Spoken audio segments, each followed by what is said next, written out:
Good morning from WKYT News. I'm Bill Bryant. We hope you're having a nice weekend, and we welcome you to Kentucky Newsmakers. A little later, some of the feuding in Frankfort as Republican Governor Matt Bevin and Democratic Attorney General Andy Beshear got after each other again this week. House Democrats also called for money to be released for education. That has now been done by the governor's office. Some video from the state capitol. It's interesting. That's a little bit later. As you know, it is a spirited election year in America and here in Kentucky, and there are big choices ahead.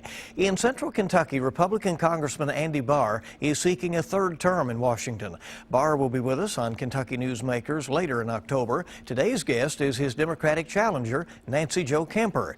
Kemper got more than 80% of the vote to capture the Democratic nomination in May. Her route to politics is interesting. Kemper was a full-time minister for many years, still is a part-time minister, and she was then hired to head up the Kentucky Council of Churches back in 1991. Over the years, she's been outspoken on health and environmental issues and talked about separation of church and state, the death penalty, and other social issues. Campaigning for Congress, Kemper is calling for a higher minimum wage, more federal investments in education, and for a program to rebuild the nation's infrastructure. The 6th District is interesting. It includes Lexington and the surrounding growing cities, as well as some rolling farms. Nancy Jo Kemper wants to represent the region in Congress, and she joins us on Kentucky Newsmakers. Thanks for coming. Thank you, Bill. Appreciate it's it very wonderful much. to be here this morning. Well, we want to know a little bit about your background and why you decided to put your life on hold and campaign for Congress. Well, there certainly are other things I could have been doing. And people ask why a semi-retired grandmother and minister would launch herself into something like a run for the United States House of Representatives. But I am a deeply thoughtful person, always engaged in reading the news, and as I began to watch this fall season unfold in the political world across America, I became more and more alarmed. Our good friend Wendell Berry's got a wonderful poem that says, "To be sane in a mad time is bad for the brain and worse for the heart." And my head began to hurt. And then my heart began to ache at all the ugly rhetoric and all the division and all the narrow-mindedness that seemed to be evoking. And what I was hearing is a nation of people, a significant number of my fellow Americans, who claim to love this country, simultaneously hating a whole bunch of the people that are in it. And I've never found that to work for good government. And I believe our nation has some serious issues that need to be addressed by somebody that can come to the office without a hunger for power or ego or for money, but simply to serve the people. We have got to move past this business where corporations and the lobbyists control what happens in Washington. The size of people's wallets should never determine their say in a democracy. And sadly, the research, Bill, shows that now the corporations have more impact than our individual voters. And that's not the way it should be. So that basic question that people are asking, and they're asking the political candidates, and people are being asked this in polling right now, do you think that America is on the right track, or are we on the wrong track right now? I think we're on the right track. So many wonderful things have been happening. All you have to look at are the decline in the poverty rate and 3.5 million Americans doing a lot better than they were. You can see the drop in the unemployment rate, the increase in the Dow over the last 8 years. The stock market's gone way up. You can see that overall the economy is beginning to improve. But there are pockets where things are not happening, where people are feeling left behind and hurt and worried about their future. I want to be sure that we've got someone in Washington that is there to protect Social Security and Medicare for seniors and people who will be retiring in the future, so that we can make sure this wonderful safety net that we've created to make sure people don't die in penury and dire poverty is sustained and is sustainable. I want to make sure that our middle class has a chance to increase. You know, Supreme Court Judge Louis Brandeis once said, you can either have a democracy or you can have great wealth concentrated in the hands of a few people, but you can't have both. And we've got this problem where far too much wage inequality and far too much income inequality has developed in the United States to the point where people feel like they don't have a chance, and their children don't have the chances that I had to go to college on full scholarships, to go to Yale, to do all kinds of things that were possible maybe 50 years ago, but not possible now. So one thing you have been specific about, you have called for a higher federal minimum wage. You know the argument from the opposition on that. I If do. employers are required to pay more for workers who are starting out and just getting trained, they will use fewer of them, and the additional costs will be passed on to consumers. Can you dismiss those factors as you consider championing a federal minimum wage hike? I argued with the Kentucky Retail Association a number of years ago on this very topic when we were talking about raising the minimum wage to $7.25. The fact of the matter is, when you raise the income of your basic workers, then you are adding money to the economy. You're having less of a drain on public resources such as hospitals, emergency rooms. People can afford to do more. They can afford to buy more clothing. And eventually, very quickly, it begins to balance out. There is no proof at all that keeping the minimum wage low is going to make sure that we have adequate numbers of jobs available for people. Actually, increasing the minimum wage just stimulates the economy and makes things that much better for everybody. Your opponent, the congressman, the incumbent here, Republican Andy Barr, has voted dozens of times to repeal the Affordable Care Act, which was passed by Congress in 2010 before he got there, also known as Obamacare. He has called it a disaster. He notes that medical costs are rising. Do you fully embrace the health care overhaul as it is? I think it needs some adjustments and some tweaking. We need to make sure that it can remain affordable for people, that insurance can be affordable for people, and that we're providing quality health care. But there are a number of factors that could go into kind of control the costs. One is the out-of-control spiraling costs of big pharma and the inability of the federal government to negotiate for Medicare recipients. Their drug costs is a tremendous drain on the financial resources of the nation. A lot of our money from our federal budget goes into providing Social Security and health care services for the elderly. But that program nonetheless works in astounding kinds of ways to keep costs low. We just simply got to tweak it, continue to kind of adjust where we begin learning how it hasn't worked and how the Affordable Care Act needs some attention. But on the whole, moving people towards health means that they then are able to work as opposed to stay home when they're sick or have a broken ankle. They can get it mended. They don't have to lose their job entirely. It means that they are able to be good participants in the overall economy.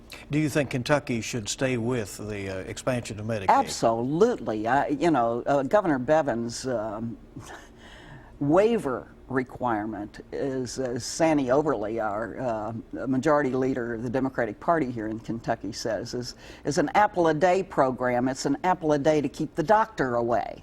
And we have seen health outcomes improve across the Commonwealth of Kentucky as a result of 400,000 of our fellow citizens being able to have health insurance. We've seen people be able to have some degree of hope that they can begin to get their chronic health diseases under control. We've had people, for the first time in their lives, be able to see doctors. And that's an enormous benefit to all of us, and it's less drain, again, on those public services such as emergency rooms and others that are never reimbursed to doctors and hospitals, etc. You're calling for more federal investments in education. What do you say to those who say that this is more the state's responsibility, that they are close to the job market, they know they can watch after the local dollars, and they oppose further attempts to federalize education?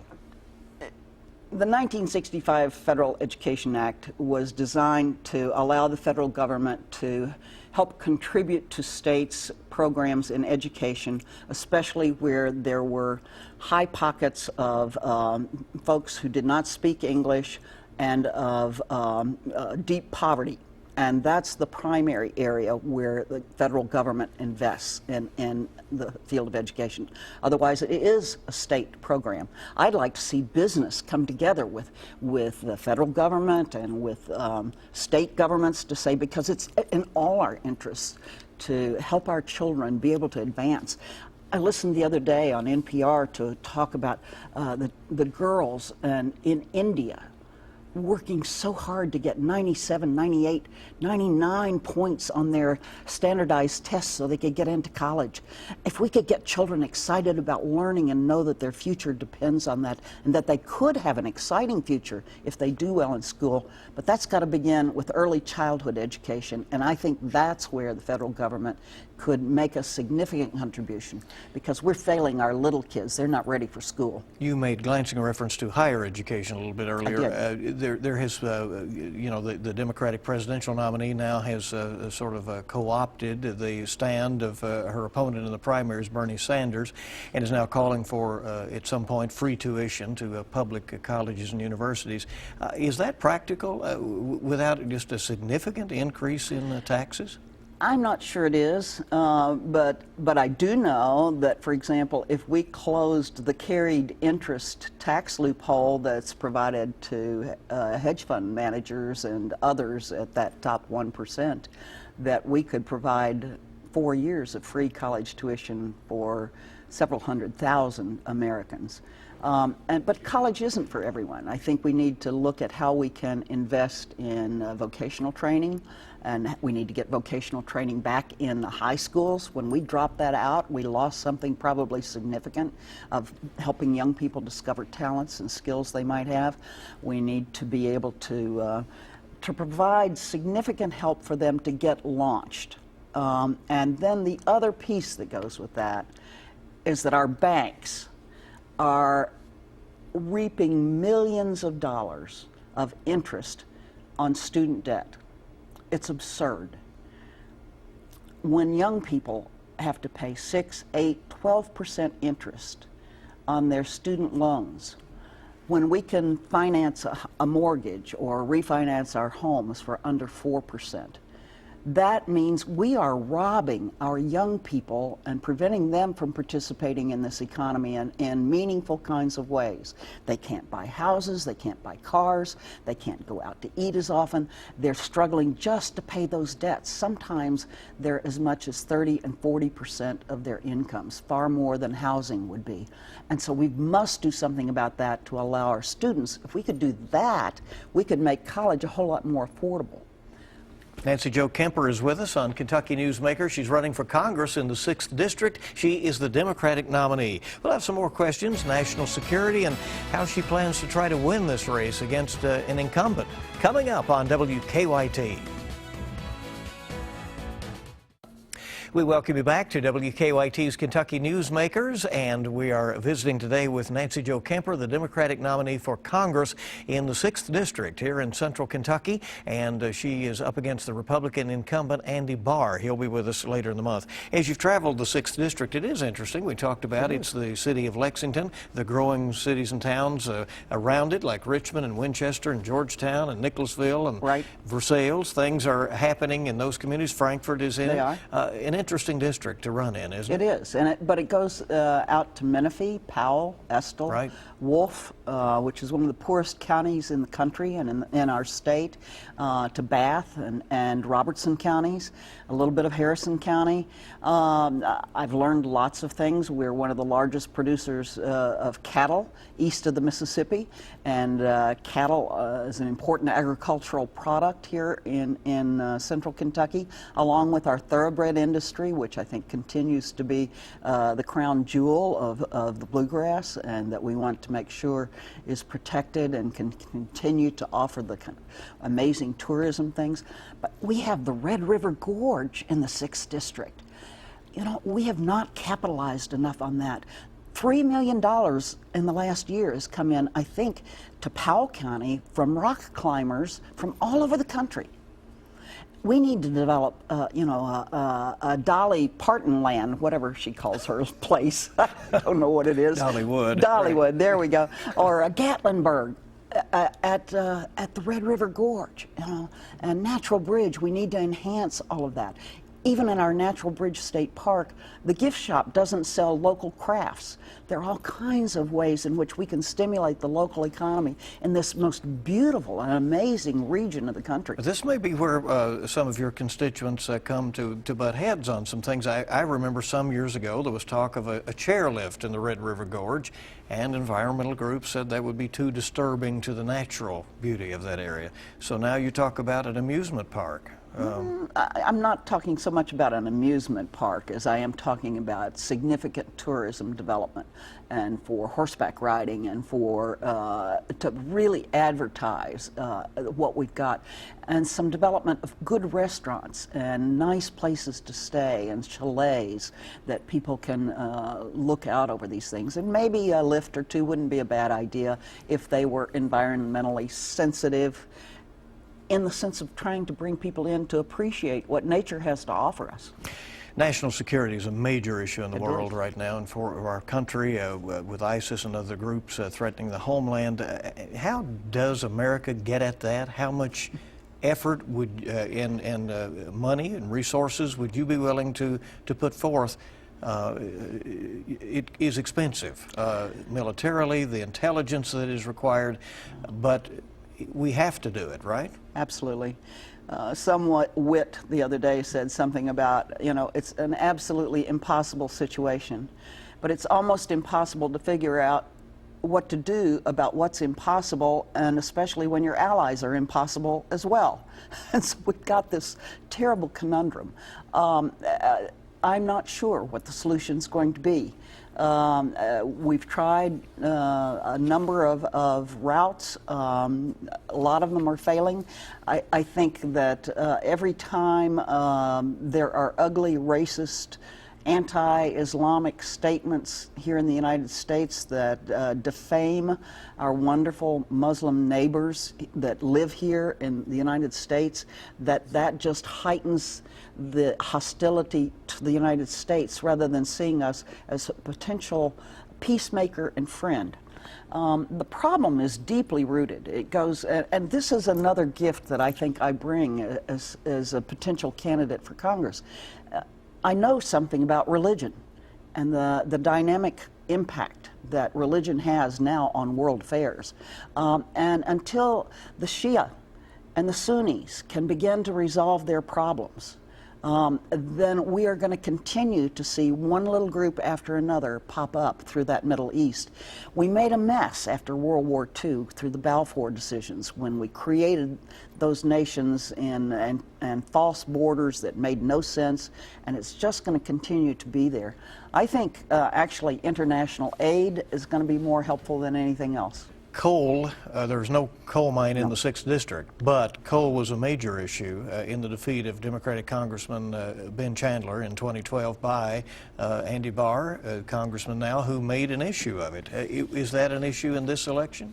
I don't sense that it is. I think that many of our friends in eastern Kentucky are aware that when it costs $75 to mine a ton of coal out of our existing mines, and only $11 or $12 from Wyoming or Colorado, and when natural gas is so cheap, that a lot of the coal issue is gone. What we've lost is, though, care and concern about coal miners. And you can see the Republicans have not supported the follow-through on the agreements made long ago with the coal miners regarding their pensions and their health insurance plan. The Republicans, led by the presidential nominee Donald Trump, says he will reopen coal mines. You don't think that is practical? Well, on what seams?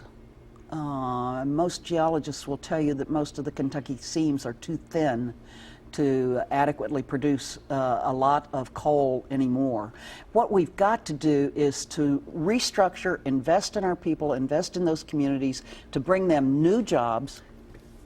Go ahead. I'm sorry. New jobs for the future. All right. Wells Fargo executives were hauled into Congress to testify about why they started up accounts for customers who didn't want them. You have called on Congressman Barr to return any contributions that he got by way of Wells Fargo. He has criticized what went on there and what happened.